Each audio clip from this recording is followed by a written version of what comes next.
Môre julle luister na Tussen Koffie en Genade. En vir die volgende 2 ure gaan julle saam met my kuier Lisel van Sail. So ons is besig met 'n reeks wat ons praat oor God in jou stormseisoene. En ek het al met 'n paar vrouens gepraat wat ek hulle stories kon vertel het.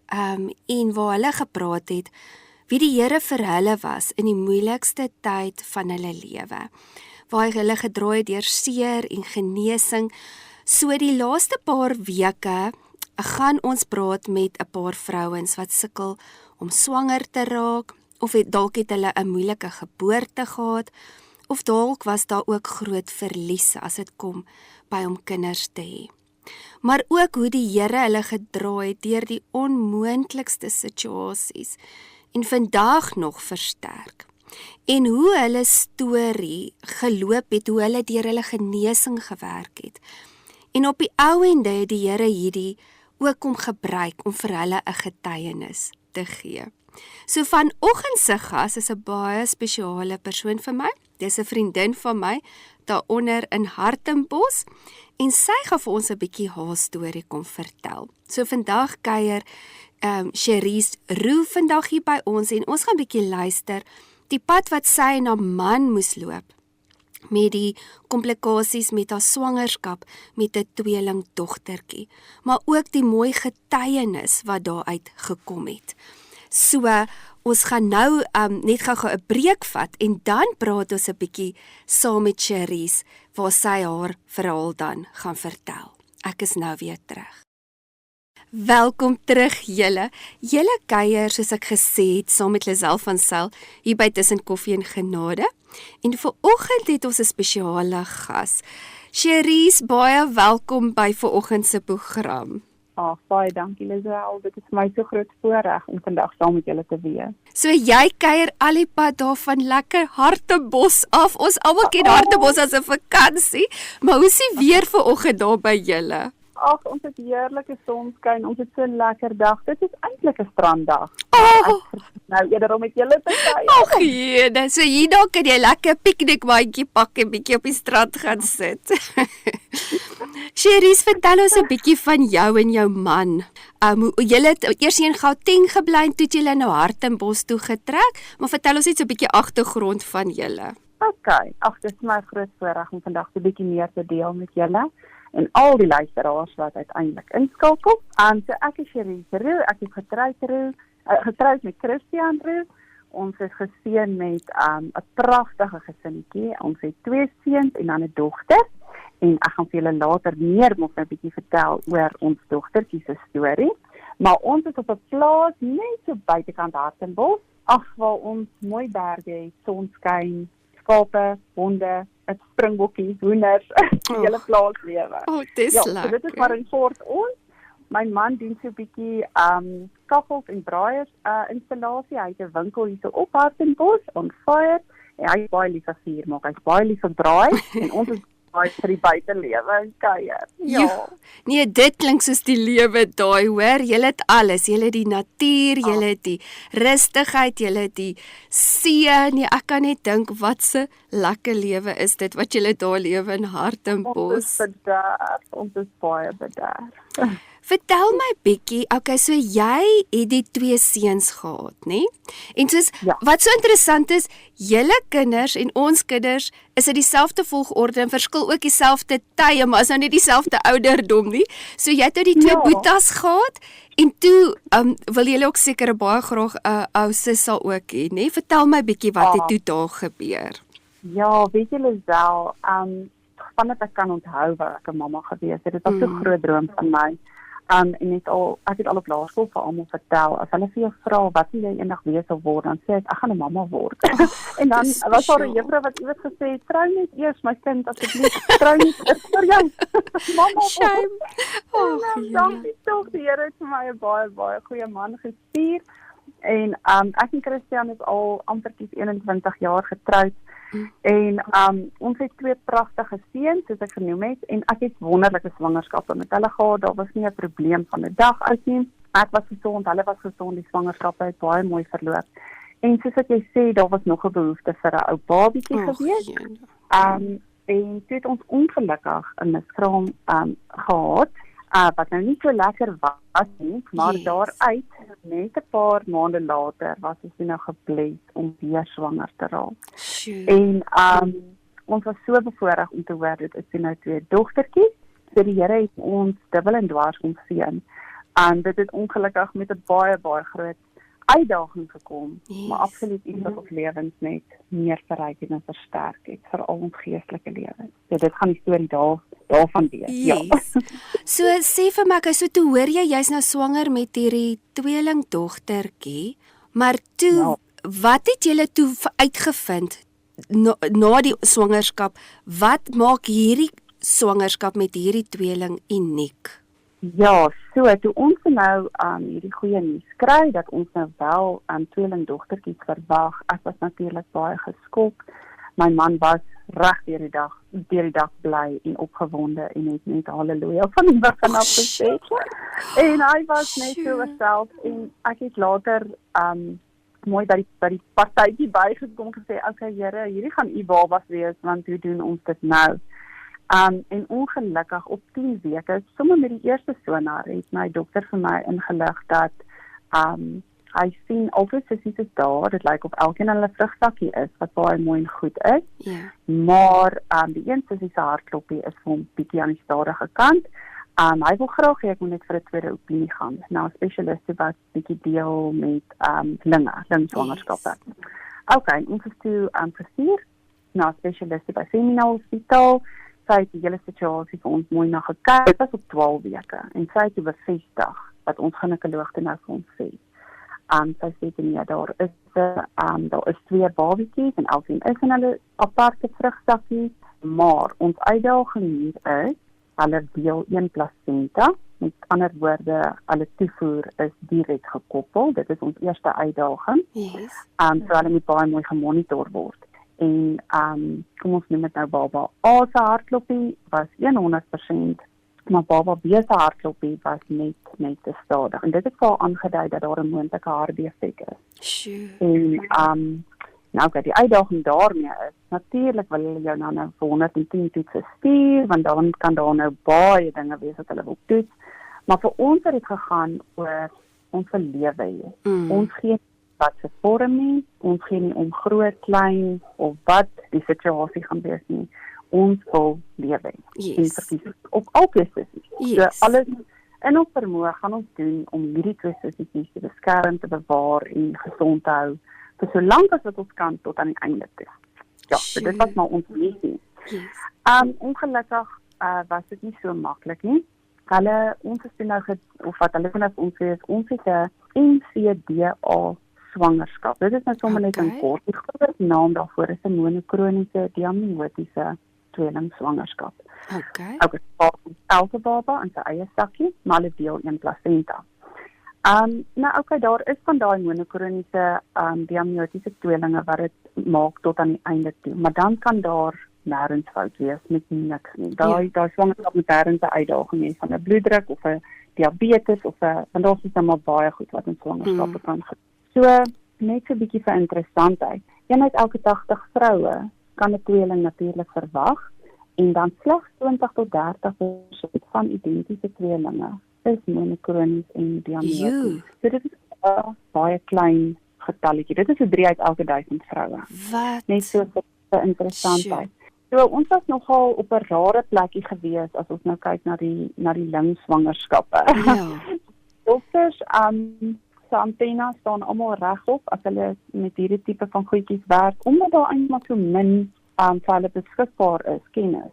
Beskikbaar vir swangerskappe.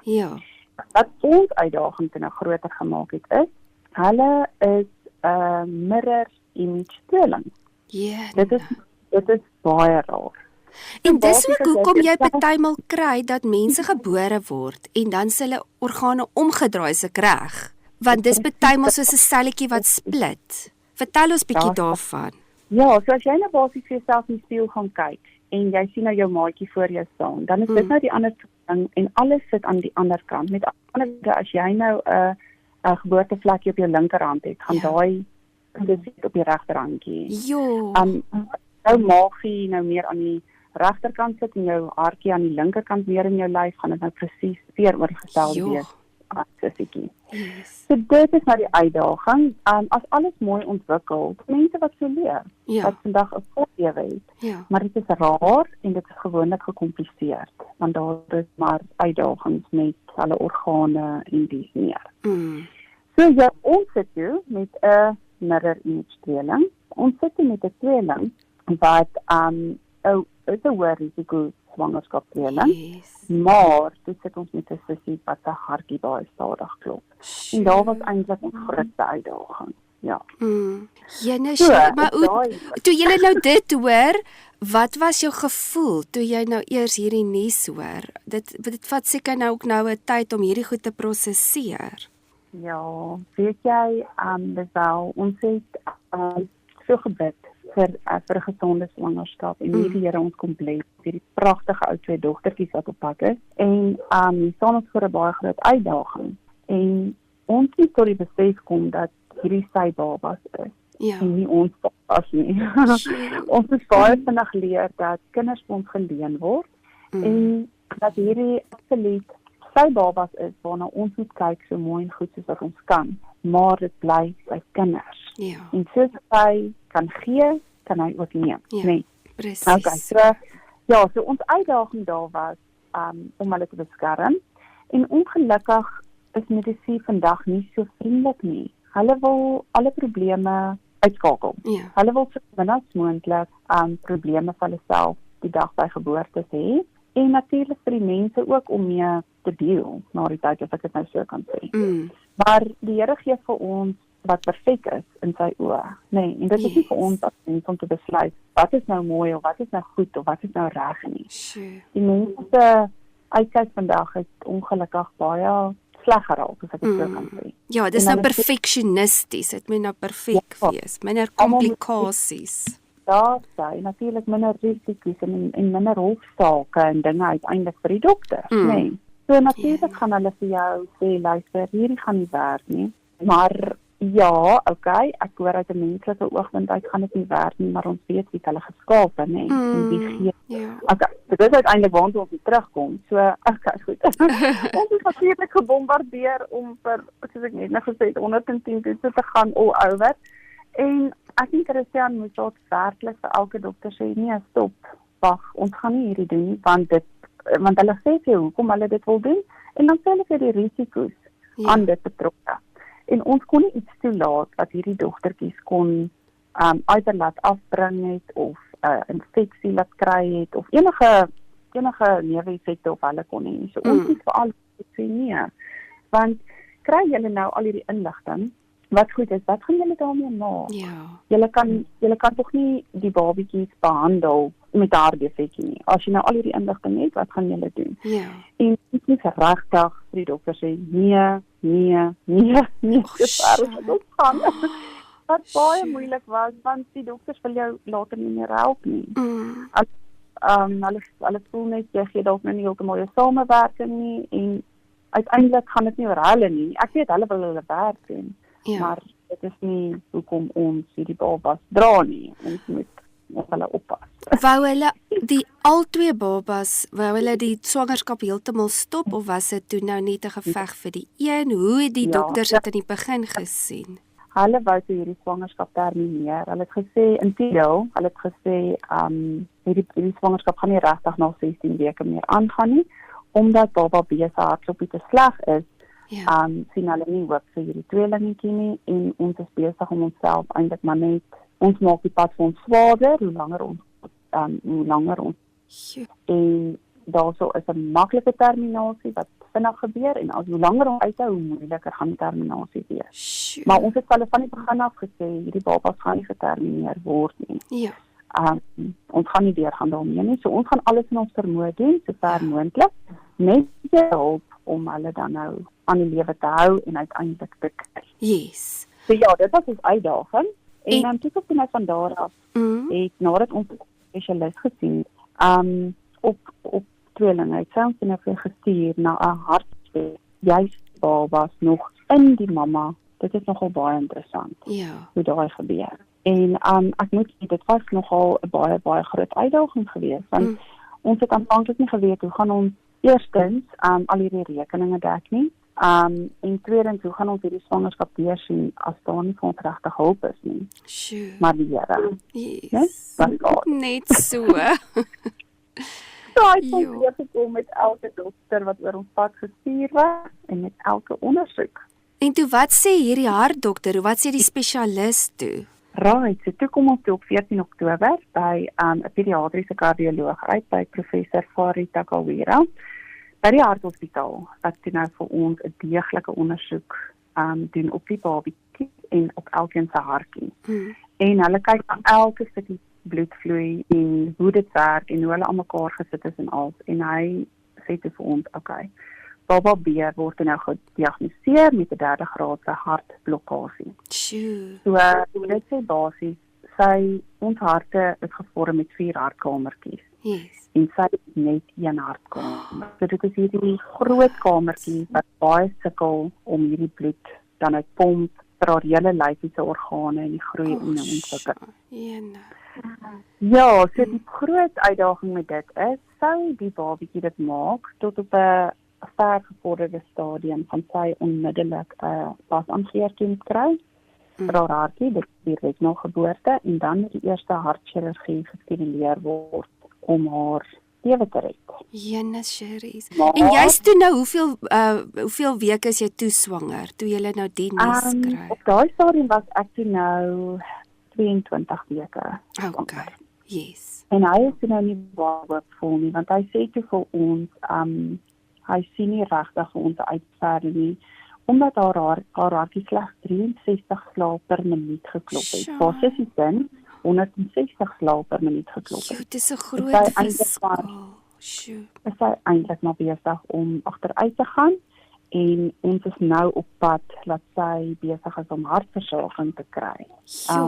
Hy sien nie die swangerskap verder aangaan nie, maar hy sien toe ook in ons oë, ons het hoop. Ja. Ek weet nie van waar ons dit kry nie, maar hy sien ons hoop. Yes. En hy sê toe vir ons, hy kan hier na mense toe wat hy glo is die beste mediese span moontlik, maar hy wil maar hê ons moet ons voorberei op die erg. Jene. Hy sien nie aan nie. Mens kan net dink waar mens nou sit en oor die algemeen kan mens nou komplikasies kry met swangerskap, maar nou sit jy hier met 'n perfekte babatjie en enetjie wat al hierdie komplikasies het. En nou moet mens besluite neem. Ek dink ons gaan net gou so vinnige breek vat en dan vertel jy ons 'n bietjie verder wat van daar af gebeur het. Ons is nou weer terug. Ja. Welkom terug julle. Vanoggend praat ek met Cherise Roux en sy vertel vir ons die komplikasies wat sy gehad het toe sy swanger geraak het met haar tweeling. Cherise, ons het nou gepraat van jy's by hierdie hartspesialis en toe sê hy nou vir jou van jou een dogtertjie wat net die een hartkamer het. Wat het toe gebeur na dit? Ja, Leslie. Ja, toe sit ons dan hierdie nuus en groot nuus, maar nou moet ons gaan vorentoe beplan en dink wat gaan ons doen. Hy stuur ons na Sunnyhill Hospital waar hulle hierdie tipe moeilike gevalle kan dit is 'n hospitaal waar daar baie spesialiste is.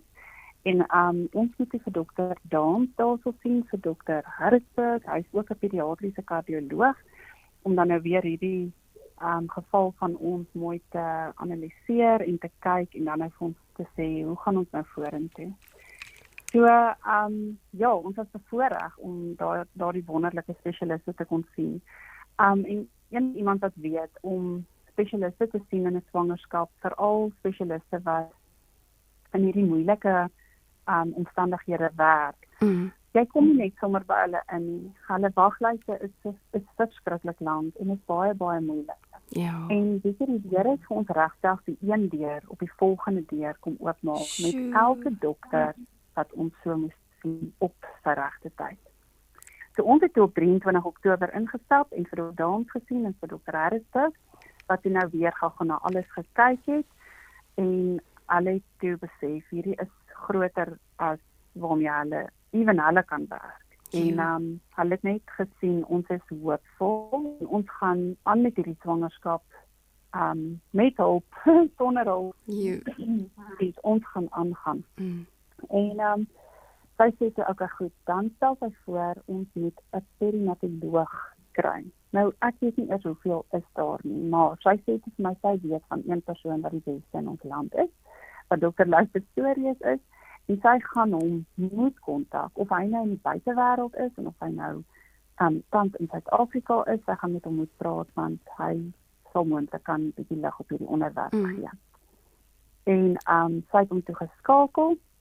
Hy welkom is by Panorama Hospitaal in die Kaap, maar hy werk ook baie uitstekend. En sy het hom gebel en sy het hom gesê, luister, dit is die situasie waarmee ek hier voor my sit, wat staan ek te doen? En hier is nog een van die groot wonderwerke wat gebeur. En hy sê toe terwyl hy met haar praat, hy het skaars geland, hy is besig om letterlik sy tas en sy dinge bymekaar te kry. Hy gaan nog terugbel, maar hy het nou in Suid-Afrika geland. En hy is op pad Gauteng toe vir 'n konferensie. Wat? Praat dit van die Here se timing en ook weet jy wat as jy sê, die regte koneksies, veral as jy kom by 'n hospitaal en spesialiste, partymal is dit of jy net daai spesifieke persoon moet hê wat half die kennis het om jou te kan help, maar daai timing is net godly, né? Verseker, dit was net, sy het letterlik op haar stoel van opgewondenheid gespring gesê, hier is hoop, hier is hoop, hier is 'n man wat ons dalk kan help. En sy het dadelik gereël om hom te gaan haal en om aan te ry na 'n spreekkamer toe om te sien, okay, maar hy wou obviously net so bietjie homself daarom eers wegkry. Ja. En sy het hom toe die volgende dag gaan haal. Ek het hom voor dag, dit was al voor 7 die oggend, het ek hom by haar kamers gesien. Maar nou moet ek ook hierso noem, sy het my intussen opgeneem, dat ons met steroïdbehandeling kon begin het op die tweeling. Okay. Sou daar 'n geboorte plaasvind van nou af, waar ons gestaan het op 22 weke, sou hulle graag wil kyk wat ons kan doen, so hulle het begin om die longetjies 'n bietjie sterker te maak van die sussie. Dit was nou maar op voorbereiding vir dit wat enige tyd kan gebeur. Dr. Harrisburg het ook in kennis gestel gesê, ons moet maar onsself voorberei, want hy wil amper dink, ons gaan nie die hospitaal verlaat nie, omdat die een sussie met die slegte hartkloppies hartjie te skielik afneem. En dinge lyk nie vir ons baie goed en positief nie. Ons moet ongelukkig op die ergste voorberei. Okay, maar nou moet ek sê, ons is nou weer gekonsulteer, Dr. Pistorius kom toe in, ons sien weer vir Dr. Dams, weer vir Dr. Harrisburg, dit voel soos hele stal mense wat hier om jou is en konsulteer, en elkeen gee hulle beste verduideliking vir hierdie scenario, wat moontlik kan werk. En nadat hulle nou almal met mekaar gepraat het hulle vir my en Christian ingeroep. Ek is weer uit die saal uit ontslaan na die spreekkamer toe en ek is ingeroep en hulle het vir ons gesê, okay, goed, Dr. Pistorius sien kans vir ons geval. Hy dink is dat ons moontlik een sussie kan red. Maar ons gaan nou niet spring. Ons gaan nou met baie vinnig werk, want ons weet nie wat gaan gebeur nie. Ons is tans op geleende tyd. Sjoe. Want die hele tyd was dit nog die ding van hulle het gepraat van albei twee sissies gaan dit nie kan oorleef nie en nou kom hy en hy sê, okay, die een gaan definitief kan oorleef, maar die ander een dalk nou nie. Jog, en wat, dit is nogal een ding van om te dink jy met jou kind verloor, maar nou het jy twee, wat het deur jou gedagtes gegaan toe hy dit toe nou vir jou sê? Weet jy, alle het nou vir ons verduidelik dat hierdie sissies, omdat hulle direk aan mekaar gekoppel is met hulle bloedvloei, sou die een sissie afsterwe, gaan die ander sissie al die bloed ontvang wat my hart klop en basies stuur na hulle toe. So ek sê gaan soos hulle noem dit soos 'n oorspoel of 'n slat oor hulle breintjie kry. Dit is maar basiese beroerte wat ons nog gaan betref. So daarom het hulle gesê, as die een sissie afsterwe met die slegte ou hartjie, dan gaan die ander sissie ongelukkig dit nie kan maak nie. En daar's nie genoeg tyd as die een sissie afsterwe om die ander sissie betyds uit te haal. Hulle praat van 'n paar sekondes. Jene Cherise. So ons harte was baie seer, maar dokter Pretorius sê vir ons, okay goed, daardie prosedure wat hy nou in gedagte het, kan hy vir ons uitvoer by Panorama Hospitaal. Hulle noem dit 'n naaldstring okklusie prosedure. Basies gaan hy die twee sissies verlos van mekaar se bloedvloei. Met ander woorde, wat ook al met die enetjie gebeur, gaan nie die ander enetjie invloed wat die bloedvloei aanbetref nie. En omdat hulle in hulle eie sak is, kan hulle afsonderlik funksioneer. So dit is natuurlik die groot wonderwerk wat ook by hulle begin stadium by hulle vorming vir ons gebeur het, dat elkeen in hulle eie sakies was, want dit het vir ons 'n kans gegee op lewe. Ja, so, dit was nou 'n baie groot storie. Hulle het ons vinnig verduidelik hoe gaan dit werk, maar ons het nie tyd om te lank hieroor te dink nie. Ons gaan dadelik moet 'n besluit neem. En ons harte was seer, want ek moet eerlik sê, in my gemoed was dit, maar Here, ek wil altyd baba hê. Ek wil nie net een baba hê. En man het aan die ander kant gepleit by my gesê, ons het 'n kans om wat te bou. Ons moet alles insit. En dit is nog 'n groot opworsteling daai, want jy as 'n mamma sal nooit tussen jou kinders kan kies nie. Verseker. As hulle almal voor jou staan, gaan jy nie vir een kan sê, ek gee daai weg of ek hou hierdie een. So, verstaan jy? Ja, presies. Dit is my van laat God water oor God akker loop.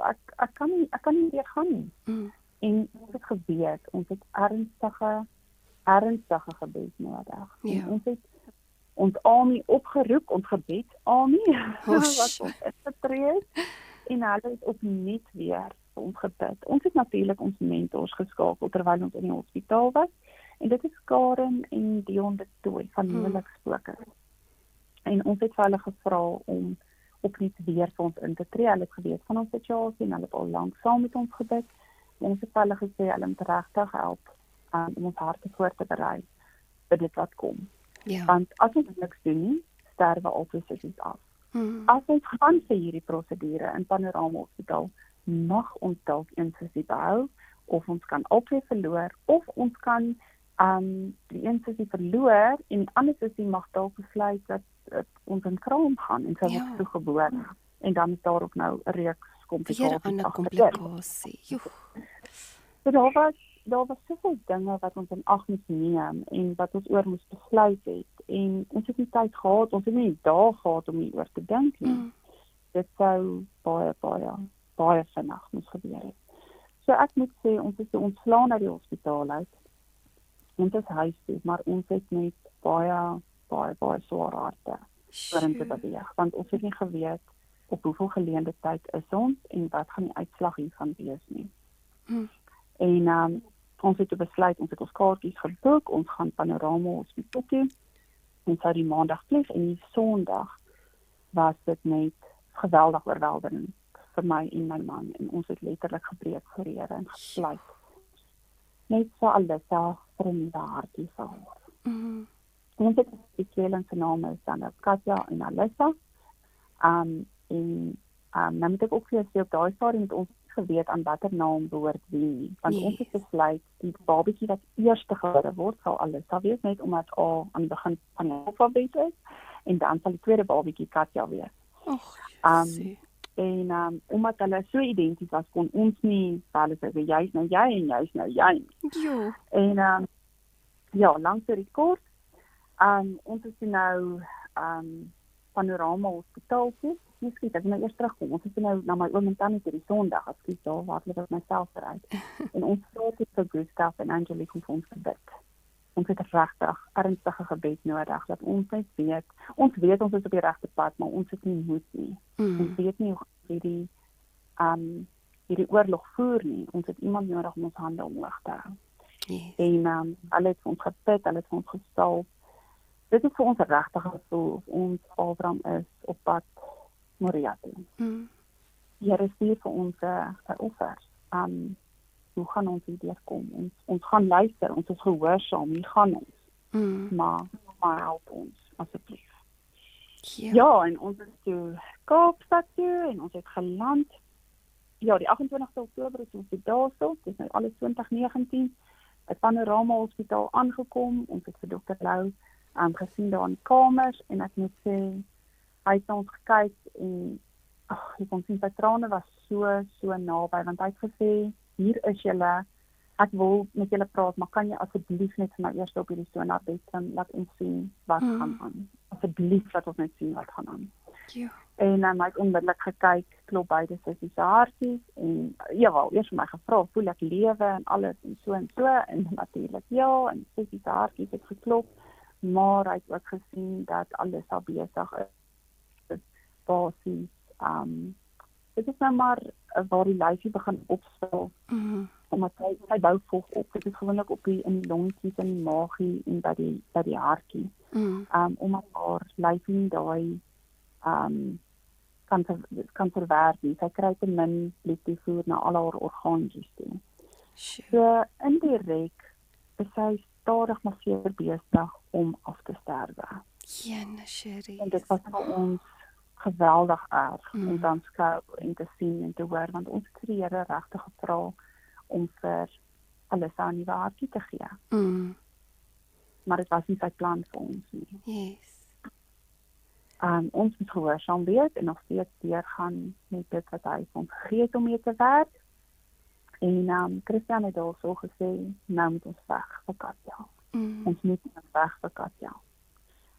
Ons kan nie net hierdie los en laat dit net gaan nie, want die Here het self ons 2 dogtertjies gegee. En alhoewel ons fokus nou was, moet ons ook nou kyk na Katja. Yes.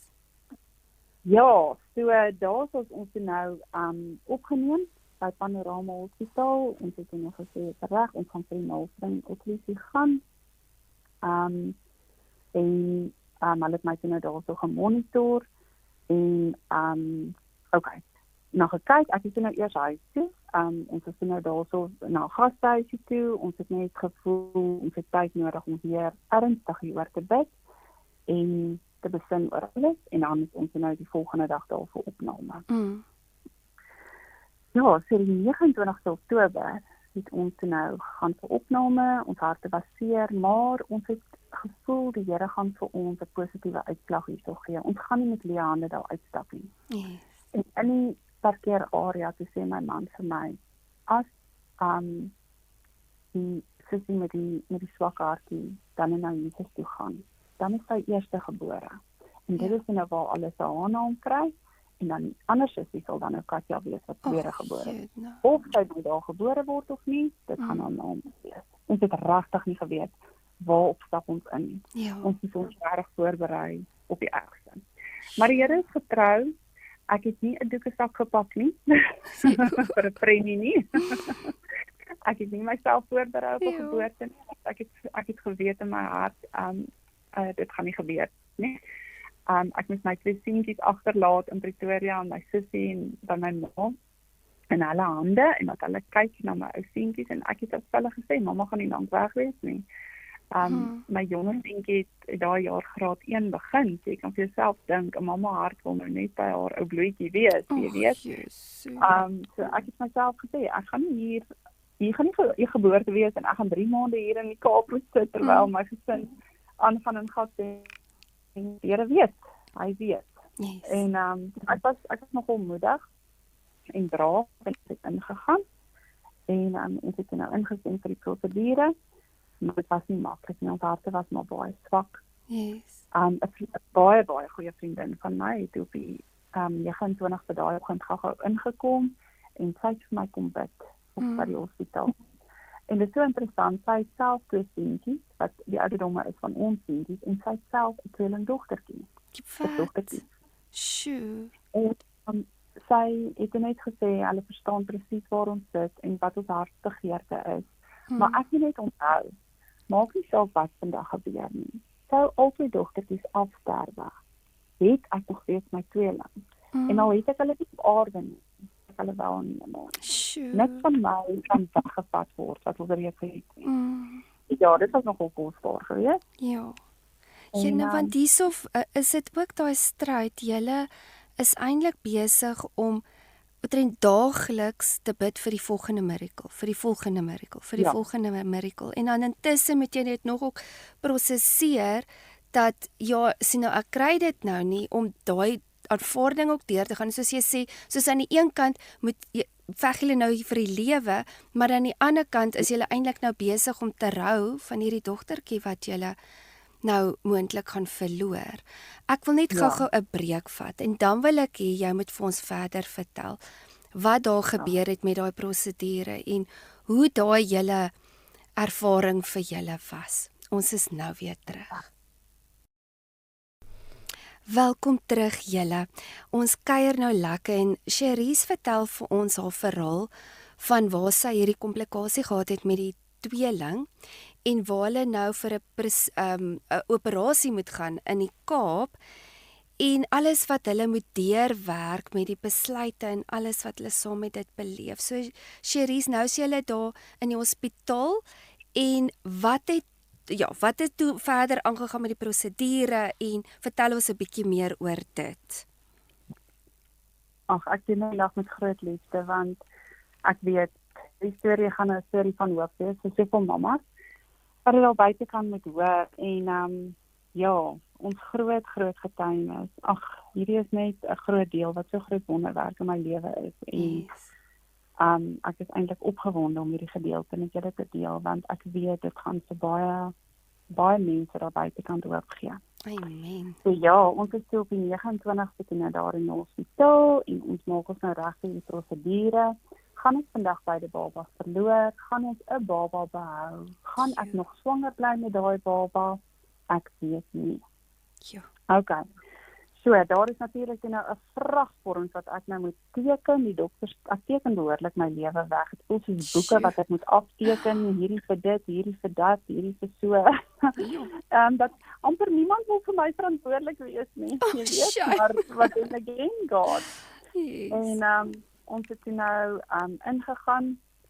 Dit was nogal 'n baie traumatiese ervaring want gewoonlik waar jy uiteindelik op 'n waterbed beland met 'n baba, dan is dit dis opgewonde, dit is lekker, die lewe.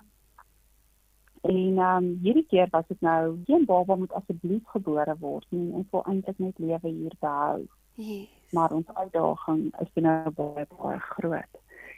So, wat nou gebeur het, hulle het vir my die prosedure verduidelik en gesê, okay, goed, hulle gaan so vinnig as moontlik probeer werk.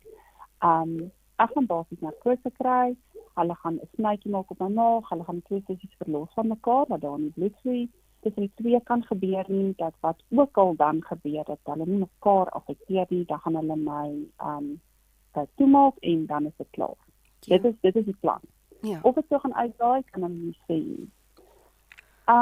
Okay, dis ek hulle maar daarso is nou 'n probleem, want as daar is die afsterwe, wat ek nou gehoor het, is nou baie groot in hierdie proses, en wat nou gaan gebeur, sodra hulle daai bloedvloei toemaak, dan gaan ons vir Alissa verloor, en ek kan nie wou geboorte wees nie. Ek is nog altyd van my initiale geboorte, en Alissa gaan vir my, dit gaan nie 'n afsterwe wees nie, want sy gaan net 'n hemelse geboorte ervaar, vanuit my reguit in Jesus se arms in. En die dokter het my so gekyk en gesê, ja, maar die probleem is egter groot om jou nie narkose te gee nie, want jy gaan met eerstens bloed lê. Jou bloeddruk gaan nie moet op of af gaan nie. Jou gemoed moet stabiel bly. Dit is net 'n groot risiko om jou by te hou. En ek sê te hulle maar, is daar 'n reël wat sê dat ek moet narkose kry so? Want in 'n kuier is jy tog wakker. As hulle jou oopmaak, hoe maak hierdie dit nou anders? En ek dink hulle het so 'n bietjie in verwarring gestaan met mekaar gekyk en gedink, maar hoe gaan dit werk? Want dit is net te delikaat, dit is net te moeilik. Ons gaan nie, dit gaan nie werk nie, dit is net te emosioneel. En ek dink, dat die Pistorius het verstaan waarom ek vandaan. En hy het vir my weer gesê, kom ons hou al by, en die oomblik wanneer iets verander, dan moet sy vir ons teken dat ons haar wel mag studeer of onder narkose sit. Ja. Okay, ek is weer na vorms teken, en ek is natuurlik aangeraai dat my besluit nie 'n goeie besluit was nie, maar weer eens, dit het nie gegaan, hulle het nie geweet wat ek geweet het nie. Ek het geweet die Here het die situasie. Ek het nie geweet wat die uitkoms nie, maar ek het geweet dat die situasie en hy het my, want hy het my nog nie gelos nie. Hy gaan ook nie nou doen nie. Ons is nou op die oorlogsveld, maar hy is hier 44. En ja, ek is toe in en dit was nogal baie traumaties, want op die een skerm sien jy die een sussie en dit is 'n monitor op haar en op die ander skerm sien jy die ander sussie en dan hulle jou ook jou hartmonitor en al jou goedertjies is ook daar op 'n skerm. Dit voel of jy in een groot cinema sit met allerlei liggies en metertjies wat vanaf beweeg. So dit is nogal 'n groot oomblik terwyl jy daar lê. En ja, ons het nou uit toe ingegaan. Soos ek Pretoria onsself, het nou die prosedure saam met sy kollega gedoen, Dr. Cathy Kluwer. En natuurlik was my ginekoloog Dr. Ceres ook op die lyn in teater. So dit was basies 3 dokters wat nou hier al hulle insette gegee het vir hierdie prosedure en dit te doen. Goed, hulle het ingegaan, hulle kon die prosedure toe nou baie mooi doen, sonder dat daar enige iets fout gegaan het met die ander sussietjie. En my bloeddruk het mooi gebly, my gemoed het mooi gebly. Ek het 'n suster gehad wat letterlik my trane opgevang het en afgevee het, want ek mag nie beweeg het nie. Ja. En op 'n stadium het Dr. Pistorius teruggestaan, en hy het vorentoe beweeg en ek kon sien hy het regtig moed geskep. En dit was half asof hy die Here gevra het om my so te help. Want ek dink ook hy weet, hy kan dit nie uit sy eie krag uit doen. Ja. En ja, hy het ingegaan, hy het die prosedure gedoen en hy het teruggestaan en dit is 'n groot oomblik. Yes. En hy het net opgekyk en hy het vir die suster gesê, dit is gedoen. En sy het nader gekom en sy het trane by hom afgevee. En ek kon net sien die verligting op sy gesig dat hierdie gewerk. En dit op daai oomblik het alles sytjie afgesterwe. So sy is die eerste gebore en sy is reguit na Jesus toe. Sy het al sy geboorte gekry. En Katja het sterk gestaan. Haar hartjie het geklop soos wat hy moes. Daar was geen verandering in haar beweging of haar lyfie of niks nie. Sy het mooi stil gelê gedurende die prosedure. En na die prosedure het sy so stabiel gebly, wat nog 'n groot wonderwerk is. Dit wys dit is letterlik of die Here se hande so om haar was, nê? Ja, hy sê vir my, hoor jy gaan vandag met 'n baba huis toe nie. Ek gaan jou toemaak, jy gaan hierdie swangerskap verder hê tot aan die einde toe. Katja is sterk, mooi, haar bloeddrukkie is mooi, alles is perfek, haar bloedtoevoer, die werke, ons gaan nie vir Alyssa uithaal nie. Ek wil hê sy moet haar sussie by haar voel. Sy is te gewoond daarna, en hy is bang, dit gaan haar ontwrig. Ja. Omdat Alyssa aan haar eie stakkie was, kon hulle dit laat werk het. So dit is weer nog 'n groot wonderwerk, om die twee sussies wel in hulle eie stakkies moes wees, apart moes wees. Daar sy. En ek moet vandag sê, dit was my wonderlik geweest om vir Alyssa nog te kon dra tot aan die einde toe. Ja. Hoewel sy nie meer daar was nie, het dit vir my gevoel, ek het nog 'n stukkie van haar by my. Dit is spesiaal. En Katja was ook nie heeltemal alleen. Ja, so sy het haar hemelse geboorte gekry en Katja het ek gedra tot op 36 weke voor sy toe nou gebore is. 36 So dit was 'n groot wonderwerk, want ek dink almal het teruggestaan en gedink hierdie gaan nie regtig werk nie. Wat ek ook moet noem is letterlik in herstelteater toe ek daar lê. Toe hoor ek hoe bel Dr. Pistorius aan ontvang staan met Jackie en hy sê vir Jackie, dit het gewerk. Dit het gewerk. Ons kon een sessie behou. En ek onthou sy het afgekom toe ek nou weer terug is in die saal, sy het na my toe gekom, sy het gesê, Cherie, ek wil net vir jou sê, ons almal het vandag 'n wonderwerk gesien wat ons nie gedink het gaan gebeur nie. Die dokters was nie inteendeel, hulle het gedink beide sissies gaan hulle verloor. Jo. Prognose het goed gelyk nie, maar dokter Pistorius het nog steeds gesê hy gaan sy beste doen en weer gaan nie. Hy gaan nog steeds doen. En dit het gewerk. Jene, maar dit wys net weer eens nie wat se God ons dien. Maar is dit ook nie weer eens daai bitter saam met die soet nie? En waar dit ook daai partymal is dit ook jy het 'n battle wat jy moet fight. En is baie keer of mense dink jy het nou hierdie en dat jy oorwinning en as dit nou klaar en partymal is dit battle na battle na battle. En dit was amper wat julle in hierdie 36 weke eintlik moes fight. Was daai battle vir battle, maar ook jou deursettingsvermoë om te sê ons gaan vir hierdie sussie fight, maak nie saak wat nie. So maar wat was jou ervaring toe nou die laaste deel van jou swangerskap voor haar geboorte en so aan? Hoe was jou gemoed en hoe het jy sterk gestaan? Want ek dink ook mense is natuurlik nou hartseer want jy moet ook nou half dit rou intussen, maar aan die ander kant het jy nou sussie wat op pad is. Ja, so die uitdaging is baie groot en weet jy, Lisel, jy is nogal moeg beklei. Ek meen, daar was 8 dokters betrokke by hierdie, van begin tot die einde. Daar was oor 20 plus dokters besoeke. Jy kan later nie meer nie. 4 hospitale waar jy behandeling moes kry, opgeneem word en dinge. Dit maak jou mismoedig en jy voel moeg. Jy voel regtig moeg beklei. Maar die Here is net so getrou en hy het elke keer ons hande omhoog gehou en met ons span wat vir ons so gebid het en ons so gedra het. Dit was net wonderlik om te kon weet dat hulle daar is vir ons. Ek meen, as ons gesê het, ouens, ons is moeg, of hoor jy, ons weet nie wat ons kan doen nie. Dit was in 'n kwessie van 'n paar minute wat ek gevoel het, maar ek het krag, ek kan nie deurgaan. En ek weet, dit is absoluut net die Here se genade wat my gedra het hierdeur. Want ek weet, ons het, daar was 2 spesifieke liedjies wat ek myself moes kort aan herinner. En dit is baie bekende musiek. Dit is beide van Bethel Music wat vrygestel is in 2019, was daai Reise Halleluja liedjie.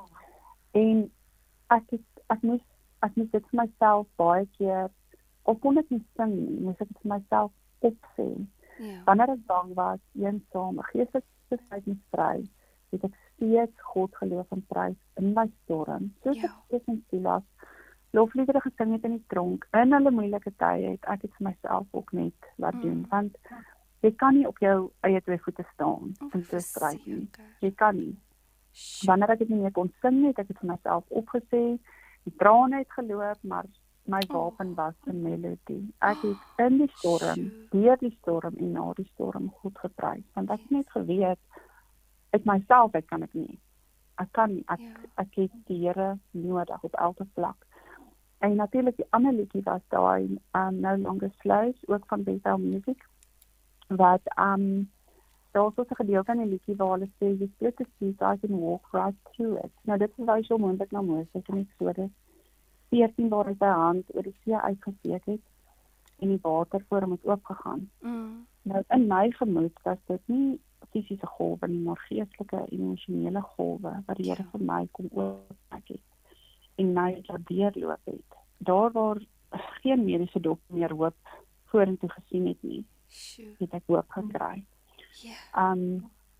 Sy bloed het deur my are gevloei en daarom was ek nie bang nie, want hy was in my, hy was om my. My vrese het verdrink in sy perfekte liefde. Hy het my kom red, want ek is sy kind.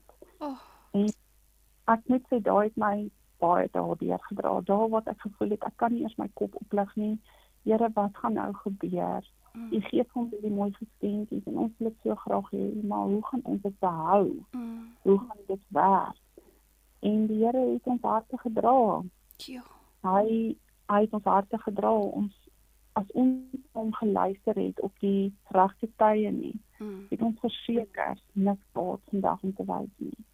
En ek weet, ons gaan as gesin weer eendag almal herenig wees by hom, en daar gaan ek my tweeling op my skoot hou, en hulle die eerste keer 'n stywe druk gee.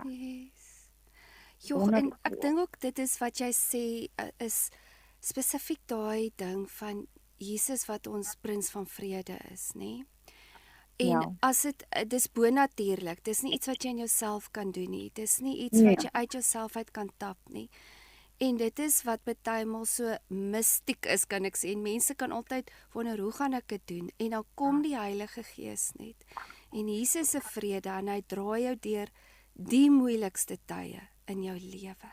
Ons gaan net so vinnige breek weer vat en dan gaan ons net die laaste paar minute verder praat oor wat het toe gebeur toe Katja uiteindelik gebore is. Ons is nou weer terug. Welkom terug julle.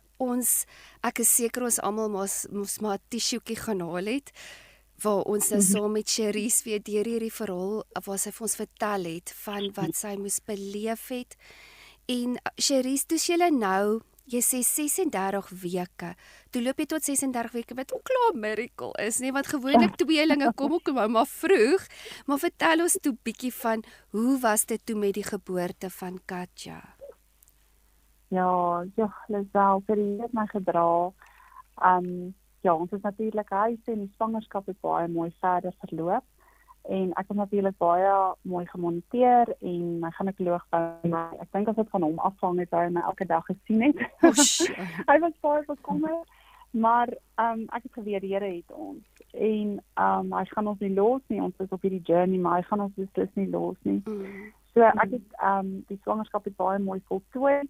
Ek het natuurlik ook weer by springdokters, want hulle het geglo Katja gaan dalk so 'n bietjie iets terughou omdat sy gewoond was aan haar studie en nou nie meer daar is nie, mag dit haar op 'n manier affekteer want van 18, 19 weke af begin hulle memories maak, né? Dat hulle nou alle gedagtes wat nou vasgelê word. En ek meen alle foutjies was by Katja gewees tot op 24 weke. So Katja moes toe al gaan vir 'n breinsonar terwyl sy nog in my maag was. Wat ons nou by dokter Anditina by Kloof Hospitaal laat doen het. En weet jy die dag nog al instap, sê sy Christian, hierdie is nou baie onnodig. Want ons weet. En hy sê my, maar kom ons wees steeds gehoorsaam en ons laat hulle, bedoelende die dokter, ons weet. So, dit was wonderlik om daar te kon sit op haar en net te wys hoe groot ons God is. Want sy het ook daar gesit en gesê, maar hoorie, daar is absoluut niks wat sy kan fout is of sien nie. Ons kan net aangaan met hierdie swangerskap verder en daar is nie vir ons rede tot kommer nie. En tyd het aangestap en Kleintjie is gebore op 20 Januarie. Sy het vir myself aangekom. Ons datum was geskeduleer vir die 21ste Januarie. En op 20 Januarie toe gaan ek self in die kraam in. What? En ja, dit ons in 'n hospitaal en uiteindelik is Katja 8 minute voor 7 op die 20ste Januarie gebore. 'n Volle 44 cm, 2.2 kg, pragtig, oulik, gesond. Maar dit was 'n bittersoet keiser. Want saam met lewe wat gekom het. Het ons dan nou ook finaal van alles 'n bietjie afskeid geneem. Alhoewel ons dit reeds in ons harte gedoen het en in ons gedagtes. En ons het geweet sy is nie meer daar nie. Was dit nou ook al lyfie wat gegaan het. En ons was so dankbaar dat ons hierdie swangerskap tot aan die einde kon dra. Want jy kan nie dink hoeveel komplikasies kon daar kom. En die Here het ons absoluut van al daai dinge gespaar en bewaar. En Katja is jy kan amper sê voltermyn gebore. Sy was klein geweest, maar dit is normaal vir 'n lingswangerskap. En sy is gebore en ek dink sy het 'n 9 uit 10 afhartelling gehad. Die dokters het natuurlik almal verstom gestaan. Ewen ons pediater het daar seker 3 keer nagegaan en gesê, maar hy kan absoluut niks fout kry by haar nie. Daar is nie vir ons rede te kom nie. My ginekoloog het in verwondering gestaan en gesê, hierdie is beslis iets vir die boeke, want dit is nie hoe hierdie storie in sy kop uit sou speel nie. So al die dokters weet ek het in verwondering gestaan en het gesê, wow, hier is 'n groter hand by betrokke en niemand anders as Jesus nie. Of hulle dit wou sê of erken, dit was die volle en reine waarheid. En ek moet sê, ons het nou vir dokter Lou Pretorius ook gaan kuier na ongelukkig het COVID gebeur en die president het toe gesê, toe ons in Dannabay aankom, ons was halfpad Kaapstad toe, ons moet omdraai. Mooi. Ons Ja. moet omdraai na ons huis terugkeer, Ja. want hy wil die land afsit. So, Ja. ons kon ongelukkig nie klein Katja vir hom gaan byset nie, want ons sou net hierdie groot wonderwerk weer met Dr. Pretorius gaan deel het. Ja. Maar gelukkig is daar tegnologie met foto's en video's en al daai, en ons kon dit toe nou daarin so reg kry. Maar ons is gebless. Katja is vir ons alles en meer. Ons sien haar vir elke liewe dag en al. Ons is net na haar te kyk en te weet dat alles soos sy lyk, soos sy doen, soos sy beweeg. Ja. Ag, ons sien Alissa in die veld en 'n veldblommetjie in die blou lug en die see. Dit is regtig vir ons wonderlik om te weet sy het geen pyn ervaar nie. Sy sou hier moes gebore geword het in 'n wêreld waar dit nie perfek is nie, waar daar pype en toetse en operasies en nie lekker dinge op haar sou wag nie. En sy is van dit gespaar. Ons moet haar prys gee, maar sy is van dit gespaar.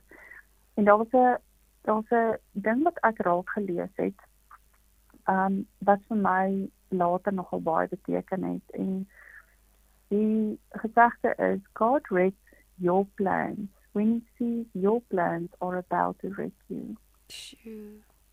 Ek gaan dit weer sê, want dit het nie dadelik in my ingesink nie. God wrecks your plans when he sees your plans are about to wreck you. As ek vandag in 'n neonatal eenheid instap en ek sien babatjies wat aan pype en allerlei kabels en goed gekoppel is, dit breek my hart. Ja. En ons is dankbaar vir daai tegnologie wat dokters vandag kan gebruik om kindertjies te help. Maar ek weet nie of ek so sterk sou wees nie. Ja. Ek weet nie hoe sou ek dit kon trotseer nie. Ek weet nie hoe sou ek dit kon deurmaak nie. As ek daai vir myself sê, dan weet ek net die Here het 'n groter plan gehad vir my ook. En alles wat is van al daai gespaar. Sy is nie deel met 'n volmaakte hartjie gebore in die hospitaal. Ag, ekskuus, in die hemel. Sy is volmaak met 'n verheerlikte liggaampie, geen pyn, geen seer, is sy daar. En die Here het vir ons Katja gegee om haar ook te sien. Jene. So, ons vreugde is groot, want ons het gewen. Ons het met 'n wen uitgestap waar daar nie hoop was nie. Waar die dokter gesê het, hierdie gaan nie 'n goeie einde wees nie. Kan ons vandag glimlag en vir God al die eer gee. Ja. Sal jy sê hierdie hele ding wat met julle gebeur het jou in 'n heeltemal 'n ander dimensie geplaas in jou geestelike lewe? Absoluut wel, absoluut. Ons ek sê net jou, ons is so afhanklik van die Here. En ons weet nie wat ons het as ons hom nie het nie. En ek wil vir elkeen daar buite sê wat luister of nog wonder of daar 'n God is. Daar's 'n groot God wat vir jou wag en wat jou wil wat jou wil dra en wat jou wonderwerk vir jou wil doen. Jy moet hom kans gee. Jy moet hom kies. So ek hoop regtig daar's vrouens wat nuwe hoop vandag gekry het. En ek weet almal se stories verskil en elkeen se omstandighede verskil, maar as hy dit vir my kon doen, kan hy dit vir jou ook doen. Ja. Maak nie dalk hoe donker dit in jou lyk nie. En die ding Want is daar was ook, nie antwoord. wat vir my so mooi is van jou storie is, jy het nou eintlik 'n miskraam gehad voordien, nie? So dit alleen is partymal vir 'n vrou so traumaties. Sy sit partymal jare daarna nog met dit. So jy het die miskraam gehad en nou nog eintlik 'n stilgeboorte, as mens dit so kan noem. Agter mekaar, maar tog is jy vry vandag. Jy het die seer, maar dit define jou nie. Hoe sal jy sê het jy deur daai gewerk? Ja, weet jy wel, ons is mense en daar's daar waar die trane maar net rol en daar's daar wat verbygaan en dan sê ek maar Here, hoe lekker sou dit gewees het om 2 lyfies vas te hou nie. En daar's baie daar wat net verlang. En dan weet ek net weer, maar die Here ken my. Hy het my aan mekaar gesit. Hy ken my hart. Hy weet wat ek kan en wat ek nie kan nie. En hy het vir ons 'n oorvloed gegee met Katja. En ons is so tevrede dat ons al kon hê, want soos ek sê, vir ons het ons met 'n wen uitgestap, waar daar eintlik nie 'n wen moes wees nie. Dit vat my terug na Psalm 40 toe, wat sê welgeluksalig is hy wat op die Here vertrou. En ek kan vandag met dankbaarheid sê, ek is gelukkig en ek het saligheid. Die versie lei en hy sê, ek gaan net so vinnig hierso sê, vir die miskleier, 'n Psalm van Dawid, vers 2, ek het die Here lank verwag en hy het hom na my toe neergebuig. Ek het hom geroep, Lisel, die Here het hom na my toe neergebuig. En hy en my hulp geroep gehoor. En hy het my uit die kuil van vernietiging, uit die modder geslyk opgetrek en my voete op 'n rots gestel. Hy het my gange vasgemaak. Nou as ons kyk na daai gange vasgemaak, is dit my lewenspad wat hy standvastig gemaak het. Ja. En hy het 'n nuwe lied in my mond gegee, 'n lofsang tot eer. Baie sal dit sien en vrees en op die Here vertrou. Die Here het vir ons alles kom net maak. Ek moet sê, ons het nie hoop gehad nie, en hy het vir ons kom hoop gee. Maar ons moet hom vertrou, ons moet gehoorsaam wees. Ons moet saam met hom stap. Dit is so waar.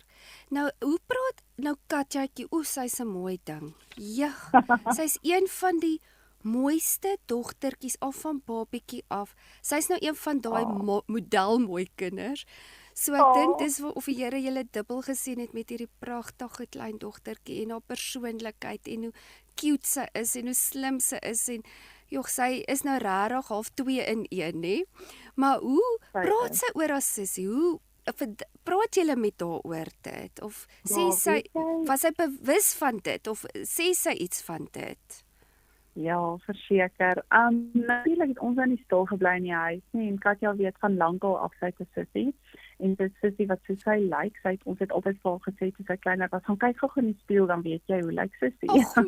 En sy het altyd vir ons gevra, maar hoe lyk sy? mamma. En so van kleintyd af is sy bewus van haar sussie, en sy bid elke dag, elke aand nog vir haar sussie. En ons praat gereeld oor Alyssa, en partydag voel ek vir my asof Alyssa baie nader is as wat mense nou dink. Ek weet sy's by Jesus, maar kan ek sê sy's nog steeds in my hart ook? En dit maak mens dankbaar, want ek het 'n ervaring van 'n kindjie wat ek gehaat het, maar wat ek weer gaan sien in die hemel.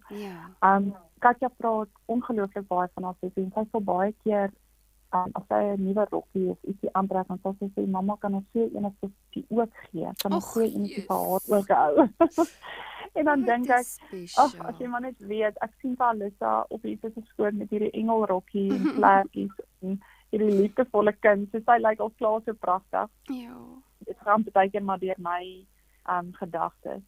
En ek weet net ons is so gebless, want soos ek sê, Katja is in ons oë volmaak, sy is liefdevol, sy is so oulike kind, en sy gee ons regtig, dink ek, wat albei sissies vir ons sou gee. Nee, ek sê vir jou elke keer as daai dingetjie as ek haar sien of fotootjies, jy wil haar net opvreet. Maar dit was ook seker 'n uitdaging, want elkeen in julle gesin het ook op sy eie manier gerou, want boeties moes dit verwerk en pappa moes dit verwerk en jy moes dit verwerk. Maar ek dink ook net om hier gesonde baba te hê, het baie seker ook gehelp met die treur. Ja, Lisel, weet jy, die boeties is tot vandag toe nog verskriklik beskermend teenoor haar. Omdat hulle al die dramas en die traumas en die dinge maar gesien het in die swangerskap. Hulle verskriklik besitlik oor haar. Ek weet, veral Christen, my oudste seun, gaan jy maar nie seer kry nie, sy moet nie iets oorkom nie, dan is hy sommer tranerig of nie lekker nie. Maar net sal hy altyd so op 'n afstand dophou, net daar waar hy haar nog kan sien. So ek dink ons almal het maar so 'n bietjie 'n ekstra omgee laagie as die gewone persoon. Ja, geraak. ja. Natuurlik, dit self Sjoe. pa heeltemal Och, om op bietjie. Oei. Sy sal kan nie hoog genoeg spring of vinnig genoeg klim of wat ook al as sy iets vra nie. Sy sy kom Och, heeltemal in haar sak. Maar ek kan hom ook nie kwaadlik neem nie, Ja. want sy is baie cute. Julle. En ek moet sê ons as gesin is 'n moeilike tyd deur, maar ek dink dit het ons net sterker gemaak. Ek dink dit het ons net meer liewer vir mekaar gemaak en net weer laat besef dat lewe 'n geskenk is elke dag en dat ons mooi na ja. Jene, en daai is nou karakterbou op 'n next level, nee, as mens deur so swaar ding saamgaan. Is daar so laaste ietsie wat jy nog wil deel met die luisteraars voor ons goodbye sê? Sjoe, ek hoop regtig soos wat ek vroeër gesê het, dat ek so 'n bietjie vir 'n mamma kon moed gee daar buitekant. En ek dink my groot boodskap is net dat ons niks sonder die Here kan aanpak nie eers 'n swangerskap nie, niks. Dit is regtig vir my 'n voorreg gewees om vandag my storie te kon deel, om vir elkeen daar buite te vertel hoe groot en goed ons God is. Maar ons moet hom kans gee om in ons lewe te werk. So as jy nog vandag hom nie ken nie, draai na hom en gee jou bekommernisse vir hom, want hy kan en hy wil. Verseker. Ja, En wat vir my so mooi is van jou storie is jou dankbaarheid. En ek dink dit het regtig jou gedra, want jou denkwyse en hoe jy gekyk het na die situasie, het jou eintlik ook gehelp om dit beter deur te werk, kan ek sê, as wat mense half deeltyd in stres en worry. Obvious gaan mens nou bekommerd wees en so, maar daar was altyd hierdie dankbaarheid by jou. En jy sien altyd die positief ten spyte van die negatief. Ja, ek net voor dankie sê vir die Here dat hy my oë oopgemaak het vir wat groter is Yes. om ons, en dat ons die groter prentjie kan sien en nie net vaskyk in die nou en die storm hier om ons nie. Ek moet regtig leer om weier te kyk. Ja. So dit is genade alleen. En ek dink as mens deur so iets gegaan het, nie, dan is dingetjies wat jou vroeër ontstel het of wat jou appelkar omtrent opgegooi en dan sê dit soos, ag nee, dis klein geld hierdie. Ek kan nou enige ding hanteer amper. Dit is verseker so, dit is verseker so. Nee, ons neem die lewe nie meer so ernstig op nie. Ja. En ons is beslis meer dankbaar elke dag vir wat ons het, want ons besef dit is absoluut genade. Ons kan tog nie lewe gee nie, dit is hy alleen. Nee. En ons sal hom vir ewig loof en prys daarvoor.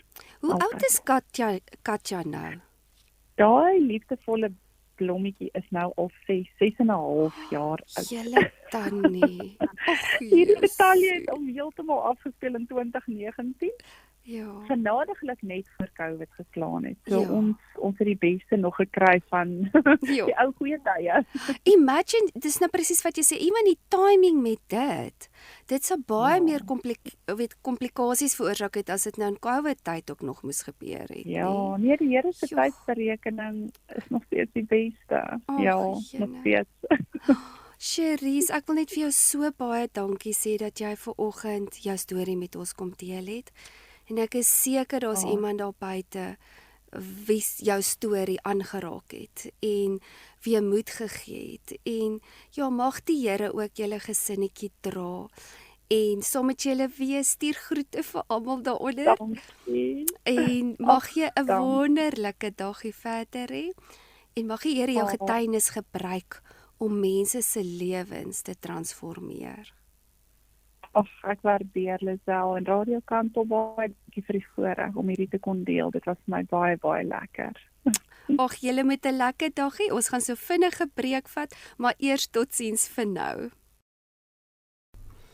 Welkom terug julle. Ag, ek wil net afeindig en net elke ene wat vanoggend ingeloer het en saam geluister het. Dalk het jy ook nog baie seer en is dit nog rou. Dalk het jy ook 'n verlies in jou lewe gely. Ek wil net jou vanoggend bemoedig en sê elke seer, elke teleurstelling, niks van dit kan jou vir ewig weghou van wie God vir jou is nie.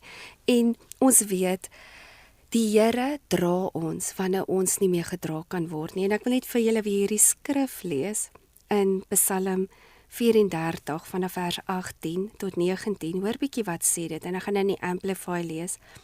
The Lord is close to those who are of a broken heart and saves such as are crushed with sorrow of sin and are humble and thoroughly penitent. Many evils confront the consistently righteous, but the Lord delivers him out of them all. Is dit nie 'n wonderlike skrif, net om vas te hou om te weet, maak nie saak wat ek deurgaan nie. Ek wil dit amper in Engels stel. The Lord never wastes your hurt. Jou seer kan die mooiste storie wees. Dit hang af net hoe jy dit gaan herskryf. Of jy kan dit beter maak en daaruit leer en groei, of dit kan jou bitter maak.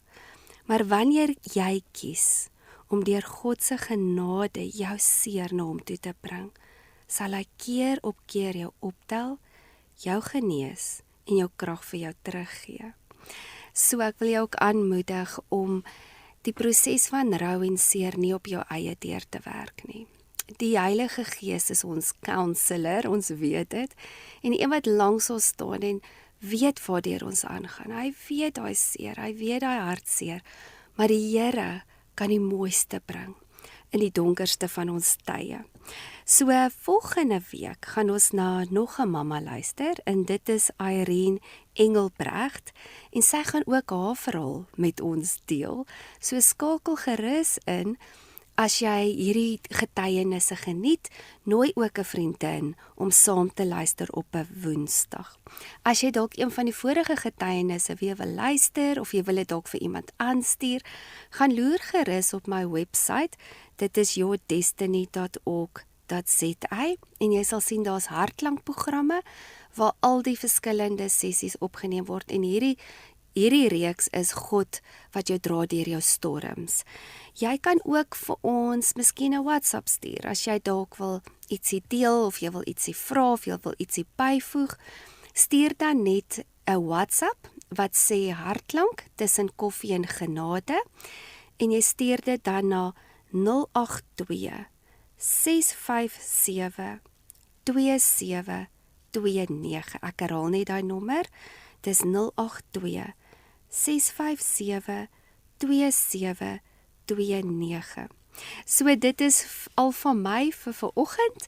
Volgende week kom loer weer in, dan gaan ons weer lekker saam kuier en mag die Here saam met jou wees vir die volgende week. Ons praat weer. Lekker dag, totsiens.